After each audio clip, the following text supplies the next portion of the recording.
Chicken এইভাবে রান্না করেছেন কখনো? একবার বানিয়ে দেখুন এই রেসিপি। কড়াইতে প্রথমে সর্ষের তেল দিয়ে দিচ্ছি। তেলটা গরম হয়ে আসলে কেটে রাখা আলুগুলি আমি দিয়ে দেবো।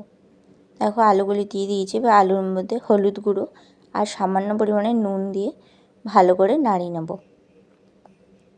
এবার আলুটা ভালো করে ভেজে নেব লাল লাল করে। দেখো লাল লাল করে ভেজে নিয়েছি। এবার আমি আলুটা তুলে নেব কড়াইয়ের থেকে।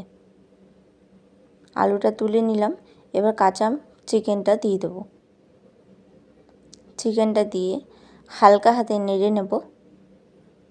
নাড়ার পরে হালকা ভেজে নিচ্ছি আমি। দেখো গ্যাসটা লো ফ্লেমে থাকবে এই সময়। এবার ভেজে তুলে নেব চিকেনটা। ওই তেলের মধ্যে পেঁয়াজ কুচি দিয়ে দেবো।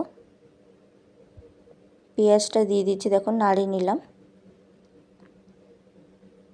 পেঁয়াজটা লাল লাল ভাজা হয়ে গেছে। দেখো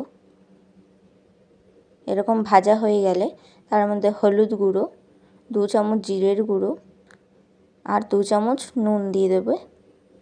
নুন দেওয়ার পরে কাশ্মীরি লঙ্কার গুঁড়ো আর 1 চামচি মিট মশলা আর আদা রসুন আর টমেটোর পেস্টটা দিয়ে দেবো। মশলাটা ভালো করে দেওয়ার পরে ভালো করে নেড়ে নিচ্ছি। দেখো মশলাটা হালকা ফুটে আসলে, ঝোলটা ফুটে আসার পরে মাংসটা দিয়ে দেবো। ভেজে রাখা মাংসগুলি এক এক করে দিয়ে দিচ্ছি। এবার ভেজে রাখা আলুগুলোও দিয়ে দেবো।